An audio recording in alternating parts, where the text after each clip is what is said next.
Hello ನಮಸ್ಕಾರ ಸ್ನೇಹಿತರೆ, ನಮ್ಮ ಚಾನಲ್ಗೆ ನಿಮ್ಮೆಲ್ಲರಿಗೂ ಸ್ವಾಗತ. ಜೀವನದಲ್ಲಿ ನಾವು ಯಾವುದಾದ್ರೂ ಒಂದು ವಸ್ತುವನ್ನ ಕಳೆದುಕೊಂಡಾಗ ಅದರಿಂದಾಗೋ ಬೇಜಾರು ಅಷ್ಟಿಷ್ಟಲ್ಲ. ಕೆಲವೊಂದು ಸಲ ನಾವು ಎಷ್ಟೇ ಹುಡುಕಿದ್ರೂ ಆ ವಸ್ತುನ ಮರಳಿ ಪಡೆಯೋಕ್ಕೆ ಸಾಧ್ಯವಾಗಲ್ಲ. ಅಂತಹ ಸಂದರ್ಭಗಳಲ್ಲಿ ನಾವು ಏನು ಮಾಡಬೇಕು? ಯಾವ ಮಂತ್ರನ ಹೇಳಿದ್ರೆ ನಾವು ಕಳೆದುಕೊಂಡಿರೋ ವಸ್ತುವನ್ನ ಪುನಃ ಪಡೆಯಬಹುದು?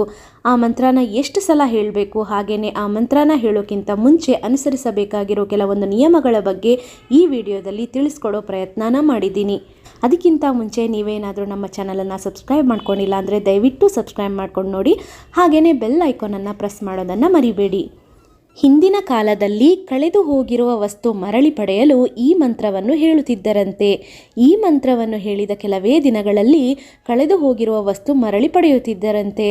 ಹಾಗಾದರೆ ಆ ಶಕ್ತಿಶಾಲಿ ಮಂತ್ರ ಯಾವುದು? ಯಾವ ದೇವರದ್ದು? ಹೌದು, ಈ ಶಕ್ತಿಶಾಲಿ ಮಂತ್ರ ಕಾರ್ತವೀರ್ಯಾರ್ಜುನರದ್ದು. ಈ ಮಂತ್ರವನ್ನು ಪ್ರತಿದಿನ 108 ಬಾರಿ ಪಠಿಸುವುದರಿಂದ ಕಳೆದು ಹೋದ ವಸ್ತು, ಆಸ್ತಿ, ಹಣ ಅಥವಾ ನೆಮ್ಮದಿಯನ್ನು ನಾವು ಮತ್ತೆ ಪಡೆಯಲು ಸಾಧ್ಯವಾಗುತ್ತದೆ. ಹಾಗಾದರೆ ತಡಬೇಕೆ? ಬನ್ನಿ ಮಂತ್ರದ ಬಗ್ಗೆ ತಿಳಿಯೋಣ. ಓಂ ಕಾರ್ತವೀರ್ಯಾರ್ಜುನೋ ನಾಮ ರಾಜಾಬಾಹು ಸಹಸ್ರವಾನ್ ಹ್ರೀಂ ತಸ್ಯ ಸ್ಮರಣ ಮಾತ್ರೇಣ ಗತಂ ನಷ್ಟಂ ಚ ಲಭ್ಯತೆ. ಈ ಮಂತ್ರವನ್ನು ಪ್ರತಿದಿನ ಬೆಳಗ್ಗೆ ಸ್ನಾನ ಮಾಡಿದ ನಂತರ ದೇವರ ಮುಂದೆ ದೀಪವನ್ನು ಹಚ್ಚಿ 108 ಬಾರಿ ಪಠನೆ ಮಾಡುವುದರಿಂದ ಕಳೆದುಕೊಂಡಿರುವ ವಸ್ತು, ಆಸ್ತಿ, ದುಡ್ಡು ಇತ್ಯಾದಿಗಳನ್ನು ಮರಳಿ ಪಡೆಯಬಹುದು.